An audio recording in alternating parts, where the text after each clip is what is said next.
Today we're looking at Acts chapter 12, where the scene has changed yet again. Last week we saw how the Ruach called Cornelius, who became grafted into the Messianic community. Once again, it was Kefa, whom the Ruach had called to bring this first Gentile into the body of Yeshua. Up to that point, the whole Messianic community had comprised of Jews. At the time the sheet containing all the unclean creatures was lowered from heaven, Kefa was actually in Jaffa, down on the coast, and it was midday, and he was told to kill and eat. 3 times he was told, but he said repeatedly that he would not blatantly disregard Torah and eat unclean animals. Finally, Kefa came to the realization of what was happening after Cornelius' servants knocked at the door. He let them in to the house where he was lodging. Having invited them in and hearing the explanation of how Cornelius had seen an angel of God, Kefa agreed to go back with him to their master.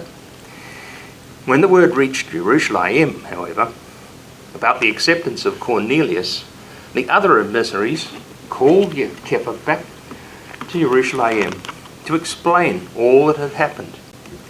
Finally, the emissaries and the talmidim up in Yerushalayim accepted that Kefa had been guided by the Ruach, and all that had happened they accepted.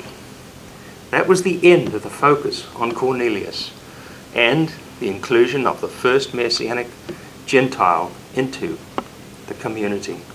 Chapter 12 opens with yet another change of scene, where, in verse 1, King Herod Agrippa I, the grandson of Herod the Great, had been persecuting various members of the Messianic community. Herod went on a rampage against the Messianic community in probably the first year of his reign, which was 41 CE. He had Yaakov, the emissary, killed, and because that pleased the Judean authorities, he went on to arrest Kefa and held him in prison for trial after the week of Matzah had passed. However, the angel of Yahweh appeared and released Kefa from the chains and set him free from prison. Once released, he headed straight to the house of Miryam, the mother of Yochanan, surnamed Mark, where the talmidim had gathered to pray for the release of Kefa. Suffice to say, the members of the Messianic community who were gathered at Miryam's house were overjoyed to see Kefa had been freed from prison. When Kefa finally got inside the house, he explained all that had happened. And in verse 17 he said, "Tell all this to Yaakov and the brothers." Then he left and went elsewhere. The Yaakov mentioned in verse 17 could not be the one who had been killed by Herod, obviously. So it was most likely that it was Yaakov, the brother of the other 3 sons of Yosef, who had been the guardian of Yeshua. The important point here being made in verse 17 is that then he left and went elsewhere. But where did he go? And more importantly, when did it occur? Looking at verses 24 to 25, at the end of the chapter, we see that Bar-Nabba and Sha'ul, having completed their errand of delivering the famine release, returned from Yerushalayim, and they took with them Yochanan, surnamed Mark. So verses 17 and 25, when we consider them together, shows a sequence of events that is substantially different from the order of the surrounding chapters. So I want to spend a few minutes considering the sequence of events and the actions of various people as considered in chapters 9 through 12.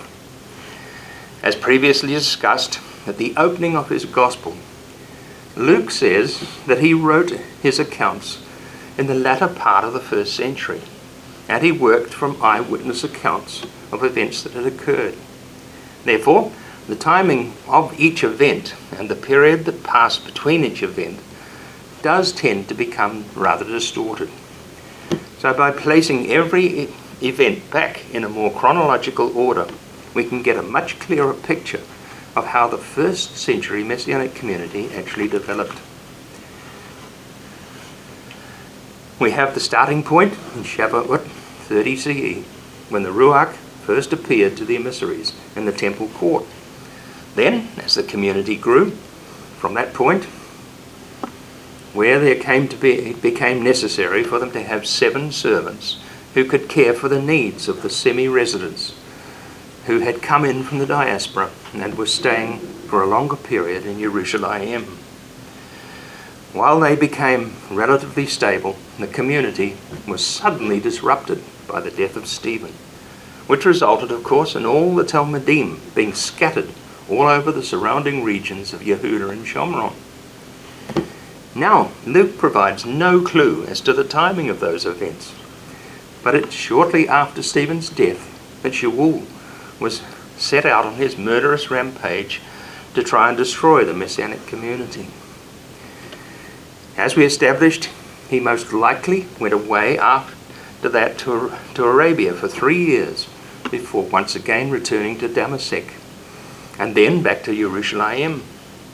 But having been rejected from the synagogues in Damascus and Yerushalayim, he was hustled away to Tarsus, where he remained until Bar-Nabba took him back to Antioch.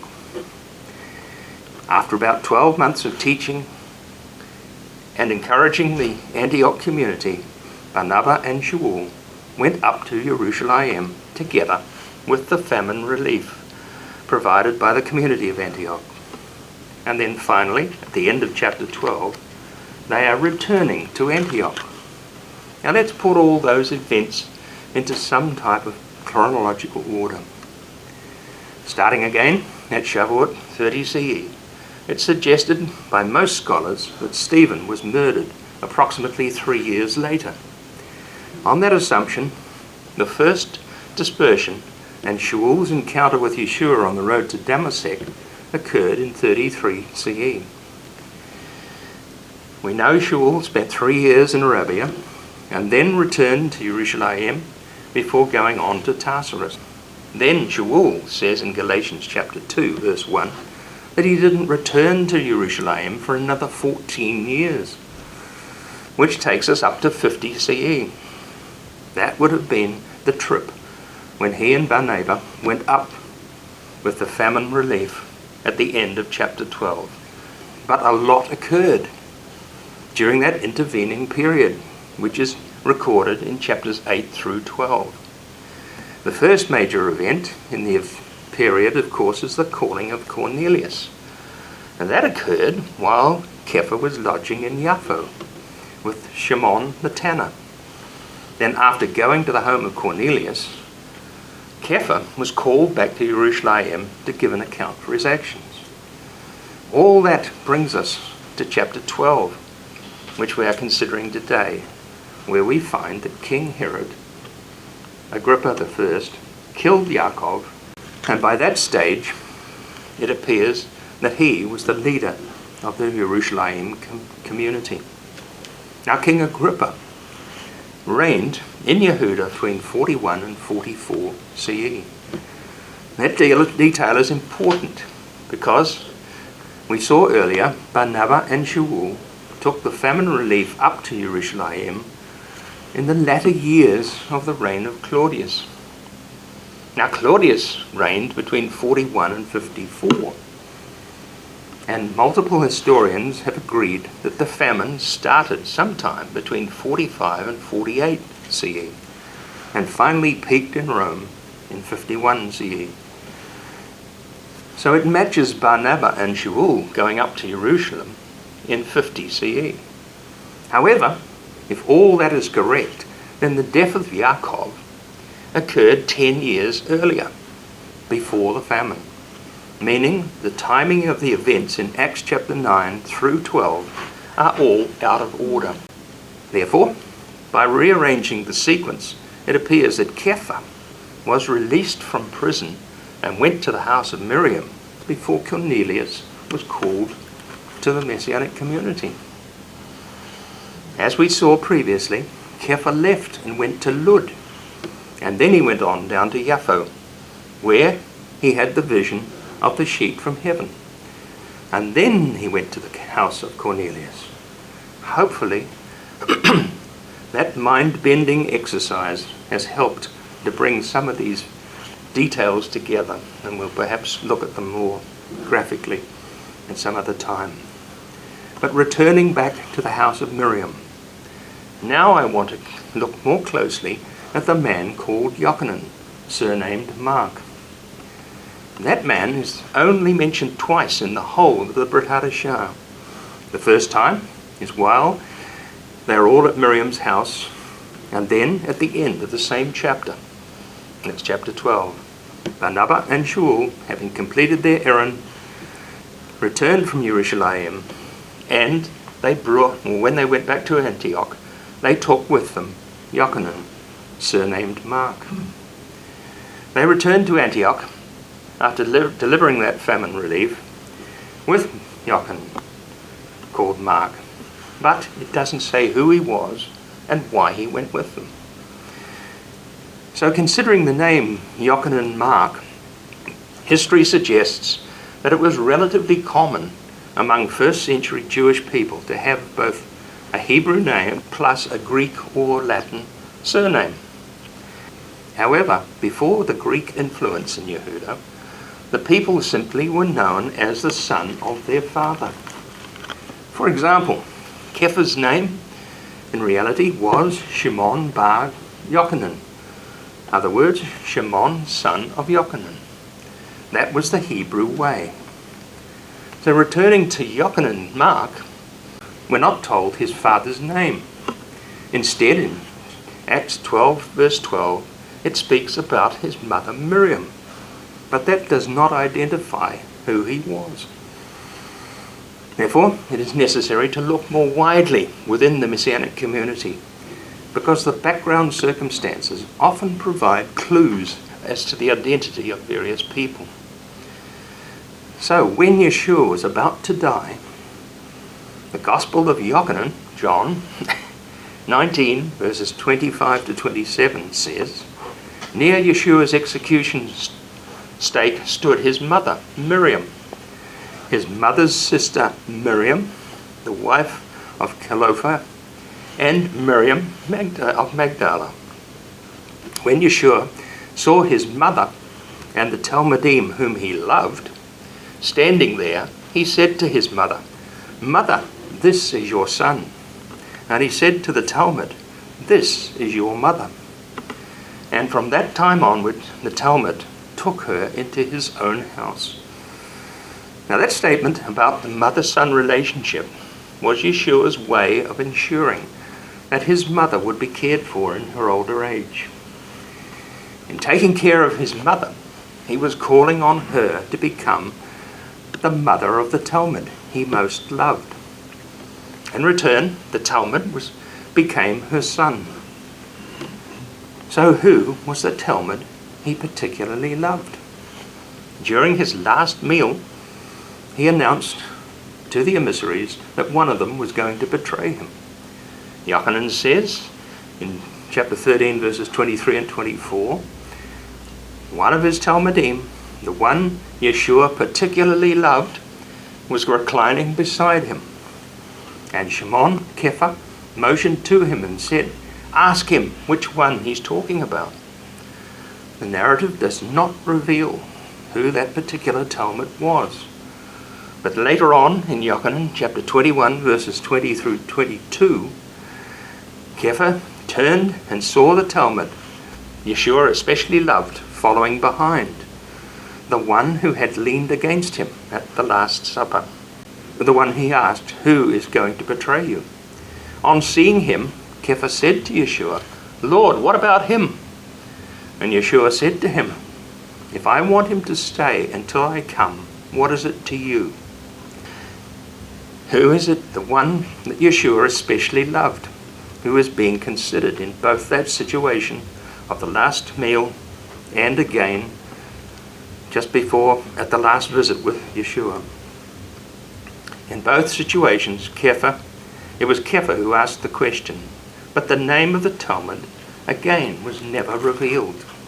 However, the dialogue between Kefa and Yeshua continues in verse 23, saying, "Therefore, the word spread among the brothers that this talmid would not die." However, Yeshua didn't say that he wouldn't die, but simply said, "If I want him to stay until I come, what is it to you?" Yochanan, as the author, says in verse 24, "This is the one talmid who is testifying about these things and who has recorded them." Is Yochanan speaking about himself in the third person language, or is it someone else that he's calling Yochanan? Most scholars and Bible commentators believe that the one speaking in verse 24 is Yochanan the emissary, the blood brother of Yaakov, the one who'd been killed by Herod Agrippa at the beginning of Acts chapter 12. All these pieces of evidence suggest that the author of the Gospel of Yochanan was the same person as being referred to at various stages throughout his Gospel. However, there is one other time when the reference to the one Yeshua loved that is found in Yochanan's Gospel was referring to Eleazar, or Lazarus, who had died. In chapter 11, verse 3, saying, "The sisters sent a message to Yeshua, 'Lord, the man you love is sick.' And after 4 days, Yeshua returned to Yerushalayim and raised Eleazar from the sleep of death." Because of that act, the Judeans were even more determined to put Yeshua to death, to prevent the influence from spreading any further. It is also said that because he had raised Lazarus, or Eleazar, the Judeans also wanted to kill him, because a dead man was living in the presence of the people, and it was a constant threat to the stability of the community. And the ever-increasing number of people were becoming convinced that Yeshua was the Messiah he claimed to be. Therefore, putting all these things together, I suggest that Yochanan Mark was the assumed or adopted name of Eleazar, as he was the one who became the guardian of Yeshua's mother, and also the author of the Gospel bearing his name. Not to mention also the 3 small letters and of course the book of Revelation, but we'll deal with that another time. Doubtless, my saying this will cause considerable outcry, particularly among Christian people. But so be it. The evidence points strongly in that direction. So until next week, when we will look at chapter 13, where Yochanan Mark, Eleazar, joined Sha'ul and Bar-Nabba on their first mission journey throughout Cyprus. We'll leave it at that point, and as always, until that time, Shabbat Shalom. Shalom.